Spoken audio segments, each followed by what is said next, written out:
दोस्तों नमस्कार, मैं Amrik voice box with Amrik में आपका स्वागत करता हूँ। दोस्तों हमारे जीवन में अगर आप देखें तो बहुत सारी चीज़ें हमारे स्वास्थ्य को लेके ऐसी होती हैं जिसमें 60 लगभग 60% डायग्नोसिस जो है लैब रिपोर्ट पे निर्भर करता है और डॉक्टर डिसाइड करता है कि क्या सही है, क्या गलत है, उस पे लैब रिपोर्ट की बहुत अहमियत होती है क्योंकि ज़रा सी भी चूक हमारे इलाज की दिशा बदल देती है, जिससे हमारी दशा भी बदल सकती है। तो दोस्तों आज इसी संदर्भ में कानपुर के सुप्रसिद्ध डॉक्टर उमेश पालीवाल सर हमारे साथ हैं। सर आपका बहुत-बहुत स्वागत है हमारे प्रोग्राम में। Thank you Amar ji. Sir आज हम चाहेंगे कि आप हमारे दर्शकों को ये बताएं सर, सबसे पहले कि आपकी शुरुआत सर कहाँ से हुई सर? कैसे आपने शुरू किया? लैब का ख्याल कैसे आया? इस बारे में थोड़ा हमारे दर्शकों को सर प्लीज़ बताएं। देखिए, लैब का तो ख्याल हमने 1996 में हम लोगों 95 दिसंबर में एग्ज़ाम हमारा एमडी का हो गया था। फिर देन हमने as a consultant pathologist Regency में हॉस्पिटल में जो नंबर 1 था, वो आज भी है, उसको ज्वाइन किया था। उसके बाद मुझको फिर कानपुर मेडिकल सेंटर में अपनी ओन लैब इस्टेब्लिश करने का मौका मिला, ऑफर आया, मैंने वहाँ अपनी लैब लगाई थी। जी। उसके बाद 1997 में 1 साल के बाद ही मेरी धर्मपत्नी डॉक्टर मृदुला पालीवाल, वो दिल्ली में एज ए फैकल्टी थी, साइंटिस्ट के रूप में थी। वो she's PhD in molecular biology and biotechnology. तो वो फिर कानपुर आ गई थी। तो फिर हम लोगों ने ये हुआ कि बड़ा प्लान किया कि हम लोग 2 लोग हो गए हैं, तो हम लोगों ने पालीवाल डायग्नोस्टिक प्राइवेट लिमिटेड बना करके माल रोड में परख डायग्नोस्टिक के नाम से हम लोगों ने वहाँ लैब इस्टेब्लिश की। अच्छा। तो वहाँ से भी हमारी जर्नी शुरू हुई थी। जी, जी। तो बेसिकली सर जैसे आजकल अगर आप देखें तो हर शहर में बहुत सारी पैथोलॉजीज़ खुल गई हैं। तो सर एक आम आदमी को क्या देखना चाहिए कि जिससे उसकी रिपोर्ट सटीक हो, गलत रिपोर्ट ना मिले? तो पैथोलॉजी में क्या-क्या चीज़ें देखनी चाहिए जिससे आम इंसान को सही उपचार मिल सके सर? देखिए, उसमें पहला तो यही होता है कि आप जो लैब हो वो पैथोलॉजिस्ट ओन्ड लैब हो। क्योंकि आजकल जो ऐसे लोगों ने भी लैब खोली हुई है जो कि पैथोलॉजिस्ट नहीं है, तो जो प्रोफेशनल होता है खुद अपनी लैब चलाता है तो थोड़ा सा क्वालिटी का अधिक ध्यान रखता है। इन जनरल मतलब ओन लैब होती है। दूसरा होता है कि अगर वो एनएबीएल है तो और भी अच्छी बात होती है, क्योंकि एनएबीएल चूँकि तभी मिलता है जब वो पूरे नॉर्म्स फॉलो करे। उसमें काफ़ी क्वालिटी का ध्यान रखा जाता है, डॉक्यूमेंटेशन बहुत तगड़ा होता है, तो एनएबीएल होनी चाहिए। वैसे तो हम लोगों ने एनएबीएल जब कराई थी उस समय नॉर्म्स और भी कठिन थे। बाद में कुछ एक इजी वाला भी, एक नॉर्मल बेसिक लेवल का भी एनएबीएल आ गया जो आजकल मैक्सिमम लोग ले रहे हैं। उसमें कुछ नॉर्म्स कम किए गए जिससे कि लोग कम से कम इंटर तो करें, क्वालिटी कंट्रोल की तरफ लोग मूव करें। पहले लोग नहीं जाते जो कि काफ़ी टफ होता था। तो ये हुआ कि जो पुराने हैं या जो लोग अलग अलग लेवल करना चाहें तो अपने उस लेवल करते हैं, कुछ लोग एंट्री लेवल बेसिक लेवल भी करते हैं। तो इससे कम से कम बेसिक लेवल से एनएबीएल होगा तो एटलीस्ट क्वालिटी में आप ऐसा कुछ जो है भरोसा कर सकते हैं। तो दर्शकों सबसे पहले ये आप ज़रूर नोट रखिए, जब भी कभी आपको जांच करानी है तो वो हमेशा एनएबीएल अप्रूव्ड लैब में ही कराइए, क्योंकि उसके जो मानक हैं वो स्टैंडर्ड मानक होते हैं जिसमें आपको रिपोर्ट की सटीकता मिल सकती है। तो सर ने ये बहुत अच्छी बात बताई कि एनएबीएल रिपोर्ट पे ही करना चाहिए और प्लस जो भी पैथोलॉजी है वो पैथोलॉजिस्ट द्वारा ही रन करी जा रही हो, तो इस चीज़ का भी आप ज़रूर ध्यान रखें। तो सर थोड़ा हमारे दर्शकों को ये बताएं, जैसे पर डे आपके यहाँ कितने टेस्ट वगैरह होते हैं और कैसे आप करते हैं सारी चीज़ों को मैनेज, ये भी थोड़ा हमारे दर्शकों को बताएं। देखिए, हम लोग पर डे लगभग हमारे यहाँ लगभग 4 से 6 हज़ार पेशेंट्स का पर डे हमारे यहाँ पे जांचें होती हैं और हर पेशेंट के लगभग 8 से 10 जांचें होती हैं। मान के चलिए कि 40 to 50,000 टेस्ट हम लोग पर डे करते हैं, रन करते हैं। ये धीरे धीरे प्रोसेस हुआ। हम लोगों को 28 ईयर्स हो गए हैं। हमारी जर्नी स्लो स्टार्ट हुई थी लेकिन रेगुलर ग्रोथ रही जर्नी में। और हम लोगों ने एक तो आजकल जो डिजिटलाइजेशन है, जो हम लोगों ने टेक्नोलॉजी का मतलब उसका भी अच्छा इस्तेमाल किया हुआ है। सारी हमारे यहाँ बार कोड, सभी सैंपल में जितने भी होते हैं वो सारी ट्यूब्स में जितनी भी होती है जिसमें सैंपल लेते हैं उसमें बार कोड लगा होता है, पेशेंट की स्लिप में बार कोड होता है। तो कोई जो डॉक्यूमेंटेड एरर होती है ना कि आप टाइपिंग में कुछ एरर हो गई, रिपोर्ट टाइप करने में एरर हो गई, वो हमारी एरर नहीं होती। और सैंपल भी मिसमैच नहीं होते। साथ में जो मशीन्स आजकल आ गई हैं, सारी इंपोर्टेड बाहर की मशीन्स हैं, जर्मनी, यूएसए, जापान की मशीन्स हैं, जो कि जिसमें कि रोबोटिक बेस्ड होती हैं, बड़ा प्रिसीजन तगड़ा होता है उसमें बहुत ही। प्लस हम लोग उसके लिए जो रेगुलर उसके वो हैं, डेली क्वालिटी कंट्रोल लगाते हैं हम लोग। डेली अपनी रिपोर्ट चेक करते हैं कि मशीन्स हमारी प्रॉपर वर्क कर रही हैं कि नहीं कर रही हैं। उसके लिए हम लोग 3 तरह का क्वालिटी कंट्रोल करते हैं। एक होता है इंटरनल क्वालिटी कंट्रोल, लैब में ही डेली हम अपने जो हमारे कंट्रोल्स होते हैं जिनकी नॉन वैल्यूज होती हैं उनको लगा के देखते हैं, हर पैरामीटर जितने भी टेस्ट करते हैं कि वो सही आ रहे कि नहीं आ रहे। उसके अलावा हम लोग इंटरनल लैब भी करते हैं। कई होता है हमारी लैब में किसी वजह से होता है ना कि हमको लगता है इसे हम बहुत अच्छे हैं जी जी लेकिन कुछ कमियां रह जाती हैं, जी तो उसके लिए हम लोग इंटर लैब दूसरी लैब से भी जो NABL है उनसे भी अपने को तुलना करते रहते हैं। जी उससे भी बड़ी बात होती है कि जो इंटरनेशनल लेवल पे, वर्ल्ड लेवल पे जो अच्छी लैबें हैं वो इक्वास होता है, external quality control assurance program. जी वो यूपी हम लोगों ने पहली बार हम लोगों ने अडॉप्ट किया था उसको पूरे यूपी में। उसमें क्या होता है, वर्ल्ड की जो बेस्ट लैब है वो उसमें उनके यहाँ से सैंपल आता है, जी वो सैंपल आता है दुनिया भर की सभी लैबों में जाता है, पर हर लैबें अपनी रिपोर्ट्स पे देती हैं, अननोन सैंपल होता है, फिर वो इंटरप्रिटेशन करते हैं कि आपकी रिपोर्ट कैसी आई, आपका क्या स्तर है, क्या लेवल है, वो रैंकिंग भी आपको देते मतलब हैं। इस तरह से सटीकता आपकी रिपोर्ट हाँ, में, हर महीने और वो जांचते हैं। अननोन होता है तो आपको पता हाँ, भी जी, नहीं होता है जी, कि ये जी, कैसे जी, क्या जी, है। जी, ये तो जी। बहुत अच्छी बात सर जी, आपने हमारे बिल्कुल, दर्शकों को बिल्कुल, बताई सर। बिल्कुल। अच्छा सर, जैसे एक आम आदमी है, देखिए हमारे इंडियंस में सबसे बड़ी प्रॉब्लम है कि जब हम बीमार पड़ते हैं तो डॉक्टर जब बोलता है तभी हम टेस्ट कराते हैं। तो कुछ ऐसी चीज़ें आप हमारे दर्शकों को बताएं कि जिससे वो नॉर्मल, जैसे जाड़ा है या मतलब गर्मी है कि और मौसम बदल रहा है, या मान लीजिए कोई उसको स्वास्थ्य का लग रहा है कि, तो कौन से ऐसे टेस्ट हैं जो उसको साल 6 महीने में कराते रहना चाहिए जिससे कि उसको बेनिफिट रहे और वो पहले से प्रिकॉशन ले ले जिससे उसको कोई बड़ी बीमारी ना हो। तो ऐसा भी कुछ हमारे दर्शकों को। देखिए जो सीजनल वेरिएशन है उसके लिए तो हम लोग यही कहेंगे आप अपनी इम्यूनिटी अच्छी करें। आपका जो आहार विहार दिनचर्या है वो हेल्दी होनी चाहिए, आपकी फूड हैबिट्स अच्छी होनी चाहिए, आपकी एक्सरसाइज रेगुलर करें आप, जितनी भी एक्सरसाइज हैं, चाहे वेट बेरिंग एक्सरसाइज हैं, चाहे वो बैलेंस की एक्सरसाइजेस हैं, वो लगातार करें, सोने का ध्यान रखें। उसके साथ में बाकी जो एनी हाउ जो भी है, कितना करने के बाद भी जो पोल्यूशन है, खाने पीने के जो स्टैंडर्ड जो हमको मटेरियल प्रोवाइड हो रहा है, और इस आज की भौतिकवादी युग में इतनी फास्ट लाइफ हो गई कि हम बहुत चाह के भी कर नहीं पाते हैं। तो उसके लिए ज़रूरी है कि हम अपने एटलीस्ट, कहते हैं ना कि prevention is better than cure, Yes. तो बचाव के लिए मैंने बताया दिनचर्या आपकी अच्छी हो, प्लस आप अपने को लगातार देखते रहें कि हमारे जो पैरामीटर्स हैं वो किस लेवल के हैं। तो हेल्थ चेकअप्स कराते रहें। उसके 2 लाभ होते हैं हेल्थ चेकअप्स के। एक तो आपको कोई अर्ली कंडीशन में कोई चीज़ भी पैरामीटर डिलेज मिलते, चाहे वो लीवर के हों, चाहे आपके हृदय के हों, चाहे वो फेफड़े के बीमार हों, चाहे पड़ने से थायराइड पहले, हो, हाँ जी। हाँ बीमारियों का, डायबिटीज़ हो, तो हमें पहले से मालूम पड़ जाता है, तो आप उसके प्रति आगाह करके अपना इलाज प्रिवेंशन कर सकते हैं, उससे बचने का प्रयास कर सकते हैं। दूसरा क्या होता है कि आप जब पहली बार कोई बीमारी होती है तो आपकी जब जांच होती है तो आपको ये नहीं मालूम, तो हमारा बेसिक पैरामीटर, जैसे फॉर एग्जांपल TLC है, तो TLC 4000 से नॉर्मल शुरू हो जाती है, 10,000 तक नॉर्मल होती है। इतनी लंबी रेंज है नॉर्मल बहुत की। बहुत लंबी रेंज। अब किसी को इन्फेक्शन है, किसी का नॉर्मल कोई 5000 TLC रहता हो जैसे किसी का, और किसी का 10,000 हो जाए तो आपके 10,000 नॉर्मल हो गई, जबकि उसकी TLC दुगनी हो गई है, दुगनी होगी। इन्फेक्शन में दुगनी हो गई। हाँ जी। लेकिन हमें ये नहीं मालूम उसका रहता कितना, बेसिक लेवल क्या रहता है। तो अगर आप हेल्थ चेकअप कराते रहेंगे तो डॉक्टर को लगेगा, आपको लगेगा हमारा बेसिक ये इतना TLC रहता है। अब इन्फेक्शन उस कितना बढ़ा, वो तो उससे जब तक हमें बेसिक रिपोर्ट नहीं मालूम है, कैसे पता लगाएंगे कितना बढ़ गया वो, तो वो इन्फेक्शन है या रेगुलर नहीं। जांचें कराने से पता रहेगा कि ये हमारा बेस है, और अगर बेस, कुछ हाँ जी। उसमें फर्क आता है तो हाँ, हमें समझ में आएगा कि हाँ ये जी, चीजें कुछ चेंज हुआ है, कुछ चेंज हुआ है, जिससे कि आपको एक दिशा मिल जाएगी जी, कि जी, आपको आगे क्या करना जी, है।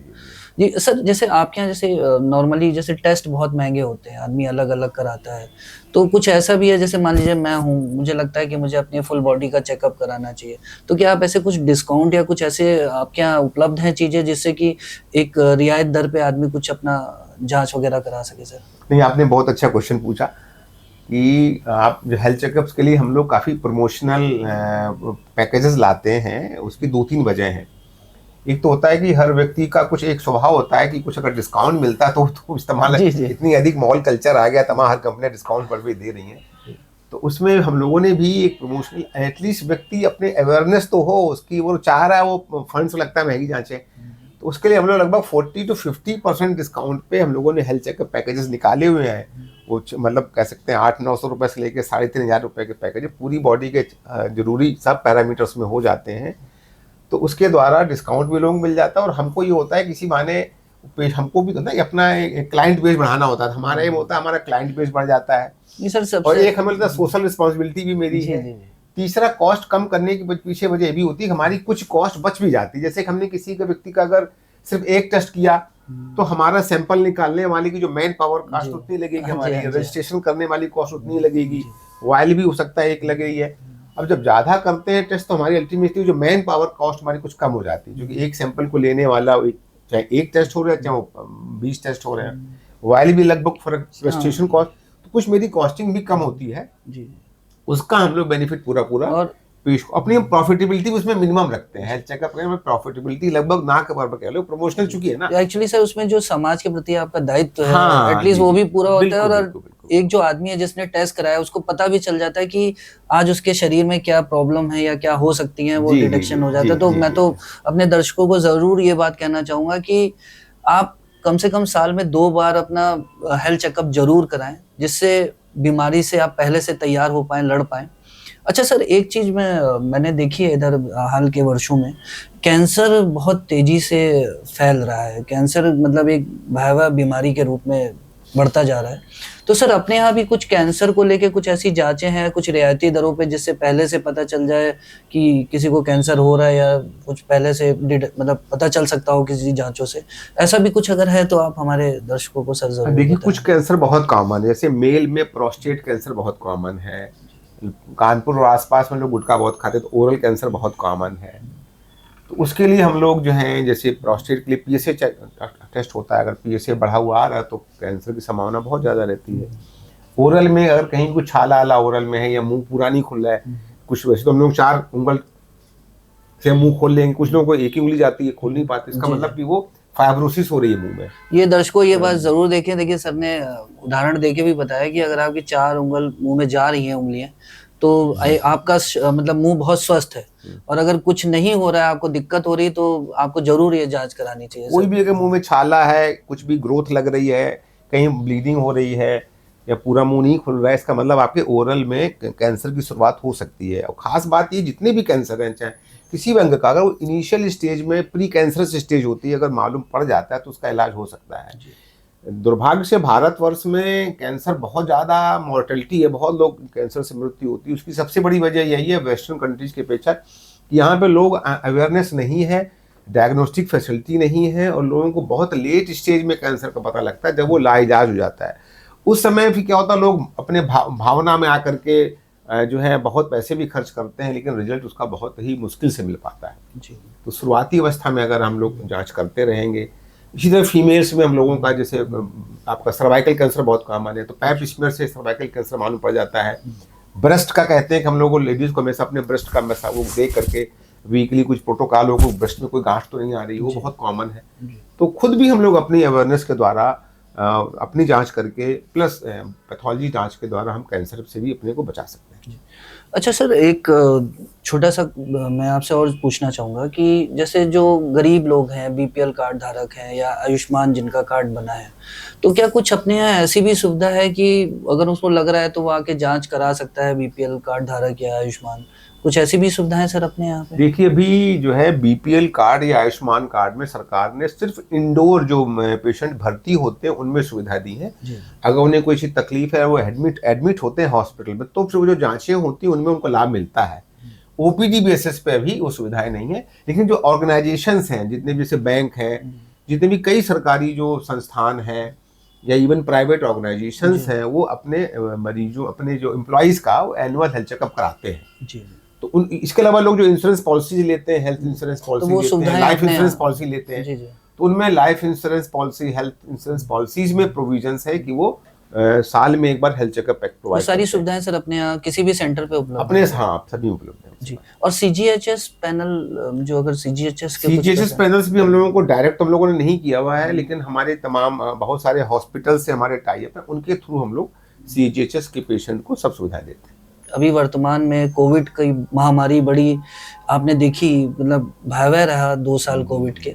तो सर क्या कोविड को लेके कुछ ऐसा प्रिकॉशन हमें रखना चाहिए? उसके बाद कुछ ऐसी प्रॉब्लम बढ़ी है समाज में या दिक्कतें बढ़ी हैं, तो उसके बारे में भी थोड़ा अगर आप हमारे दर्शकों को बताएं, जिससे कि थोड़ा बड़ा, जैसे कोविड के बाद लोग बोलते हैं हार्ट अटैक बड़ा होने लगा है, तो क्या उसके लिए भी कोई टेस्ट वगैरह ऐसा है जो हम कर सकें, या हमें पहले कुछ अवेयरनेस से पता चल पाए? देखिए हार्ट अटैक के बढ़ने की मेन वजह तो लाइफ स्टाइल है, कि हमारी जो लाइफ स्टाइल है वो अच्छी नहीं रह गई, हमारा खान पान अच्छा नहीं रह गया है। लेकिन कोविड की अगर बात करें तो कोई भी चीज़ होती है तो उसके आफ्टर इफेक्ट्स होते हैं। कुछ लोग उसको वैक्सीन को बोल देते हैं, जी, जी, जी। लेकिन वैक्सीन तो एक कह सकते हैं बहाना है कि लगभग अधिकांश लोगों को इतना भयावह था कोविड कि लगभग हर पर्सन को कोविड का इन्फेक्शन हुआ जरूर होगा। जी, अब बात सिर्फ ये है कि बीमारी उनको हुई है जिनको कि उनकी इम्यूनिटी अच्छी नहीं थी, या उनका जो इन्फेक्शन का लोड था ज़्यादा था, क्योंकि इनको इतने ज़्यादा वायरस बैक्टीरिया एयर में रहते हैं कि सबको हर तरह का लगभग इन्फेक्शन होने की संभावना रहती है। जिनकी लाइफस्टाइल अच्छी है, उनकी इम्यूनिटी अच्छी, तो उनपे वो थोड़े मोटे जो बैक्टीरियल वायरस होते हैं उनको डिस्ट्रॉय कर देती है बॉडी, क्योंकि बॉडी बड़ी स्ट्रांग होती है। जी। लेकिन जिनकी बॉडी कमजोर होती है तो उनमें फिर वही इन्फेक्शन या अथवा वायरल लोड ज़्यादा हो, मतलब कहीं ज़्यादा तगड़ा इन्फेक्शन आ गया हो, तो उनमें फिर बीमारी हो जाती है। जी। तो उस वजह से किसी भी बीमारी के कॉम्प्लिकेशन होते हैं। तो चूंकि कोविड की वजह से के जो इन्फेक्शन हुए, चाहे वो किसी वजह से भी हो, लो हाई रहे, उसके भी कुछ न कुछ साइड इफेक्ट रहे होंगे, वो भी एक रोल हो सकता है, लेकिन अभी प्रूव नहीं हुआ अभी। जी। वर्तमान में आपकी जो अभी अपना सेंटर है, ये तो मेन आपका कानपुर में पांडुनगर स्थित है। इसके अलावा कानपुर और कानपुर के बाहर कहाँ-कहाँ सेंटर हैं जहाँ पे आदमी जाके अपनी जाँच करा सके? उसको पता रहे कि एक प्रतिष्ठित संस्थान में कहाँ पे जाके करानी है जाँचें। तो वो भी थोड़ा आपके सेंटर से उनके बारे में थोड़ा देखिए, हमारी जो अभी हम लोग लगातार धीरे-धीरे ग्रो कर रहे हैं। हम लोग यूपी के लार्जेस्ट लैब हैं। यूपी में सबसे ज़्यादा हमारे सेंटर्स हैं, टर्नओवर है, मैन पावर है। और हम लोग सीएसआर कंपनी भी हैं as per income tax rule के हिसाब से। ये भी बड़ा अचीवमेंट है कि हम इस लेवल पे हैं कि हम सीएसआर कंपनी हैं। हम लोगों के रायबरेली के आसपास के जितने भी एरिया, वहाँ हम लोग रायबरेली में लैब लगाई हुई है, वहाँ का सैंपल हमारा रायबरेली में आता है। हमारा स्पोकन हम मॉडल है बेसिकली, हम लोग लैब लगाते हैं और आसपास के इलाकों से हमारे पास सैंपल आते हैं। फतेहपुर में हमारी लैब है, उन्नाव में हमारी लैब है, बांदा में हमारी लैब है। हमारी लैब जो है इटावा में भी खुली हुई है। हमारी लैब जो है उसमें फर्रुखाबाद में भी लैब हमारी एटा में भी लैब है, और हमारी कानपुर में बहुत सारी लैबें हमारी हैं, हॉस्पिटल्स में लैब है। तो हम लोग इस पूरे रीजन में, मतलब कह सकते हैं फर्रुखाबाद से लेके उधर एटा तक, इधर कह सकते हैं बांदा तक, ये पूरा बुंदेलखंड हो गया, प्लस ये पूरा स्ट्रेच हम लोग जहाँ पे लैबें हमारी हैं, और वहाँ से जहाँ से सैंपल आ सकते हैं वो हम लोग वहाँ से सर्विसेज कैटर करते हैं। जो सर्विसेज चूँकि बहुत हाई एंड टेस्ट हो गए आजकल, बहुत ही महंगे टेस्ट हो गए हैं, तो जो टेस्ट उन लैबों में नहीं हो सकते वो हमारी कानपुर लैब में हो जाते हैं, और लोगों को जो है सेम डे या नेक्स्ट डे रिपोर्ट उनको मिल जाती है। अच्छा सर, जैसे टेक्नोलॉजी दिन प्रतिदिन बदलती जा रही है, एआई भी आज की डेट में बहुत स्ट्रांग होता जा रहा है, तो भविष्य को लेके आपकी क्या योजनाएं हैं या क्या चीज़ें आप कर रहे हैं? वैसे तो ये सीक्रेट है आपका, लेकिन फिर भी मैं चाहूँगा कि कुछ ऐसा हो जिससे हमारे दर्शकों को लाभ मिल सके, तो कुछ भविष्य में आप क्या कर देखिए, एआई हम लोग तो डिजिटल का काफ़ी यूज़ कर रहे हैं अपने यहाँ पे। हम लोग एआई का भी हमारे यूज़ होता है, जैसे कि कोई हमारे जब रजिस्ट्रेशन कराने आता है तो कुछ टेस्ट बोलता है हमें ये कराना है, तो कुछ लोग बोलते हैं और क्या टेस्ट करा लें, तो एआई जब हम जैसे एंट्री करते हैं वैसे ही वो एआई सजेस्ट कर लेता है कि ये अगर इस बीमारी का ये टेस्ट कराया गया है तो रिलेटेड टेस्ट और कौन से कराने चाहिए। उसके अलावा रिपोर्ट कब मिलेगी, पेशेंट पूछता है, जहाँ रजिस्ट्रेशन हुआ बोलते हैं रिपोर्ट कब मिलेगी। तो सबके अलग अलग टैट होते हैं, किसी टेस्ट में कुछ समय लगता है, तो अलग अलग परम्यूटेशन कॉम्बिनेशन होते हैं। तो रिसेप्शन को बताने में हो सकता तकलीफ हो या समय लगे पूछ के बताए, तो उसके लिए भी हमारा एआई जो है हेल्प कर देता है कि ये सारे टेस्ट हैं, तो लगभग हमारा जो प्रोटोकॉल है उस प्रोटोकॉल में कितनी देर में लैब रिपोर्ट तैयार हो जाए, वो भी हमें हेल्प कर देता है। उसके लिए हमारे यूरिन टेस्ट हम लोग जैसे करते हैं या हम लोग ब्लड की टेस्ट करते हैं, तो उसमें भी मशीनों में इतनी एडवांस हम लोगों ने मशीन यूज़ कर रहे हैं, उनमें भी लगा हुआ है, वो सेल के आइडेंटिफिकेशन में वो हेल्प कर देते हैं, क्योंकि लगातार डाटा बेस पूरे विश्व में इकट्ठा होता जा रहा है। तो कंपनियां हैं, काफ़ी एडवांस कंपनी है, पूरे विश्व का डाटा ले करके एआई में डालती रहती हैं, और लगातार हमारी गुणवत्ता उससे बढ़ती रहती है कि हम वो पुराने उससे, मतलब आप सर वर्तमान में जो चीजें हो रही हैं आप उसको समावेश करते जा रहे हैं अपनी पैथोलॉजी में। एक और खास बात है कि हम लोग कहते हैं कि under one roof all diagnostic modalities, हमारे सभी डायग्नोस्टिक मॉडलिटीज हैं यहाँ पे, चाहे वो अपना पैथोलॉजी तो ही एडवांस, हम लोग उसमें नंबर 1 ही है, साथ में हमारा एक्सरे, डिजिटल एक्सरे हो गया, अल्ट्रासाउंड हो गया, डॉपलर हो गया,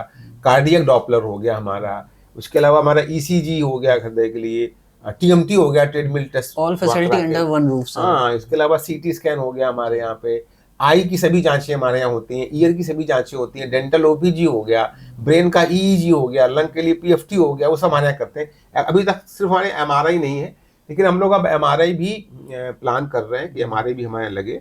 साथ में जो आपने बताया ना, कार्डियक केसेस बहुत बढ़ रहे हैं और अर्ली एज में बढ़ रहे हैं, यंग एज में बढ़ रहे हैं, तो उसके लिए हम लोग जो है सीटी एंजियो शुरू करने पे प्लानिंग कर रहे हैं, क्योंकि एंजियोग्राफी यूजली इन्वेजिव होती है, डाई डाली जाती है, लोग उसमें समय लगता, डरते भी हैं। तो नॉन इन्वेजिव में कोई इंजेक्शन नहीं लगता, सिर्फ सीटी स्कैन के द्वारा कार्डियक में कहीं ब्लॉकेज है कि नहीं है वेन्स में, उसके लिए हम लोग भी प्लान कर रहे हैं कि हम लोग कार्डियक एंजियो लगाएं, जिससे कि बिना इन्वेजन के, बिना कोई रिस्क के वो लोग अपनी हृदय की जो आर्टरीज है उनमें ब्लॉकेज है देख सकें और पहले से मतलब अवेयर अवेयर हो जाए। आपने सर बहुत सफलता अर्जित करी है इतने सालों में, हार्ड वर्क आपने बहुत किया है, तो कुछ हमारे दर्शकों को भी टिप्स दे, या आपकी सफलता का राज क्या रहा है वो भी जरा सर उस बारे में जरूर बताएं। देखिए, सफलता का बेसिक राज तो ये रहा है कि मैंने हमेशा ये मान के चला हूँ कि जो मेरी रिपोर्ट्स हों, तो अगर मुझे ही इलाज करना हो किसी पेशेंट का, तो मैं कैसी रिपोर्ट चाहता हूँ, रिपोर्ट इलाज करने में कैसी हेल्प मिल सकती है, तो हमेशा मैंने ऐसी रिपोर्ट बनाने की कोशिश की है कि जिसे मुझे इलाज करना हो। मैं ऐसी कोई रिपोर्ट ना दूं कि मैं 10 क्वेरी लगा दूं, ये भी हो सकता है, वो भी हो सकता है। मैं कन्फ्यूजन को पसंद नहीं करता हूं, क्योंकि डॉक्टर कोई कन्फ्यूजन चाहता नहीं, वो चाहता है सटीक रिपोर्ट क्या है, बताओ मेरे को, इलाज करना है मेरे को। क्योंकि लगातार डायग्नोस्टिक का महत्व बढ़ता जा रहा है जाँचों में, साथ में फॉलोअप में भी, जैसे कौन सी बीमारी है, इसके साथ में बीमारी में कैसे इंप्रूवमेंट हो रहा है, वो भी बहुत बढ़ रहा है। जैसे आपने कहा था 60%, लेकिन लगातार 60, आई थिंक 80-90% पहुंच रहा है क्योंकि अब जब भी डॉक्टर बगैर लैब टेस्ट के कोई डायग्नोस नहीं हो दिशा दशा नहीं तैयार हो, तो वो फर्दर भी जांचें होती हैं। इसलिए मैंने हमेशा कोशिश की कि रिपोर्ट क्लियर होनी चाहिए, गुणवत्ता नंबर 1 की, उसमें कोई समझौता नहीं होना चाहिए किसी प्रकार का, साथ में अफोर्डेबल भी हो, क्योंकि गुणवत्ता तो नंबर 1 है ये तो, लेकिन साथ में ऐसा ना हो कि कॉस्ट इतनी हो जाए कि लोग रिपोर्ट करा ना सके। तो अफोर्डेबल मेरी सारी रिपोर्टें, जो मार्केट प्राइस है, इतना अच्छी लैब होने के बावजूद हम लोगों ने प्राइस लगभग जो नॉर्मल चल रहे हैं वो या सौ से कमी, ज़्यादा कोई प्राइस हमारे नहीं है, नॉर्मल प्राइस में ही हम लोग रिपोर्ट देते हैं। इसीलिए मैंने जो LPL से टाई अप किया है, लाल पैथोलॉजी से, उसकी वजह भी यही कि हमारी अफोर्डेबिलिटी बढ़े, क्योंकि वो बल्क बायर है, वो बड़ा पूरे ऑल इंडिया में काम करते हैं, तो उनकी परचेजिंग पावर अधिक है, तो उसका मुझको लाभ मिलता है अपनी अफोर्डेबिलिटी को, जिससे आप सस्ते टेस्ट आम जनता को प्रोवाइड कर, हाँ, कम की, सस्ते नहीं कहेंगे लेकिन अफोर्डेबल कहेंगे, मतलब प्रॉफिट मार्जिन मिनिमम, क्योंकि वॉल्यूम का, हर बिजनेस में वॉल्यूम का हो गया। हम भी सफल इसलिए, अफोर्डेबल इसलिए क्योंकि हमारा वॉल्यूम बहुत अच्छा है, तो उससे अफोर्डेबिलिटी में फायदा, तो हमारे बताए ना, एक वॉल्यूम, दूसरा डॉक्टर लाल पैथ लैब से टाइप की वजह से हमको रीजेंट्स, उच्च जो इंटरनेशनल क्वालिटी के रीजेंट्स हमें थोड़ा सा कम कीमत में मिल जाते हैं, ये वजह हमारी है। और इंस्ट्रूमेंट्स भी हमें कुछ कम कीमत में मिल जाते हैं। जी। तो दर्शकों, ये आपने देखा, आज हमारे सर ने बहुत अच्छा ज्ञान दिया, क्योंकि हमारे जीवन में क्या चीज़ महत्वपूर्ण होगी हमारे इलाज में। जैसे कि सर ने बताया कि एक तो NABL अप्रूव्ड लैब होनी चाहिए, विदाउट NABL मानकों के अगर कोई लैब है तो वो उतने सटीक रिजल्ट आपको नहीं दे पाएगी।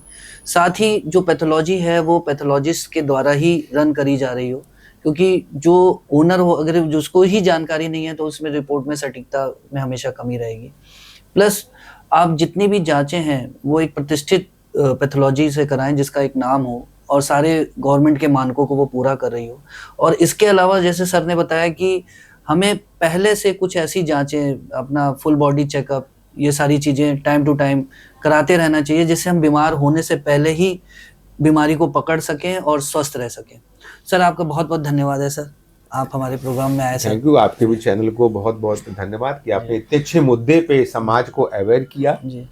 और नहीं सर, और आम जनता के लिए कोई एक खास संदेश अगर आप। नहीं अमरीक जी, आपके माध्यम से इस जो हमारे ऑडियंस है उनको मैं बहुत साधुवाद देते हैं कि आप लोग पहली बात तो हेल्थ के प्रति अवेयर रहिए, क्योंकि कहते हैं जान है तो जहान है, हेल्थ इज़ वेल्थ बोलते हैं, तो हमेशा हेल्थ का ध्यान रखें, तभी आप अपने सारे काम आगे जो आपकी योजनाएं हैं, जो आपके एम्बिशन से, तभी पूरे जब हेल्दी रहेंगे।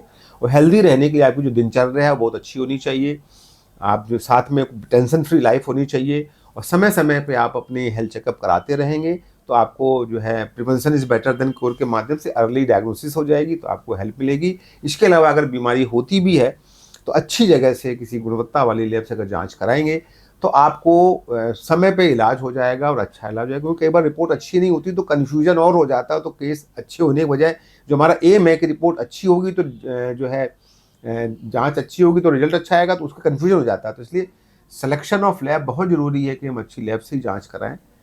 यही आपके लिए मैसेज है। धन्यवाद। जय हिंद, जय भारत। Thank you sir.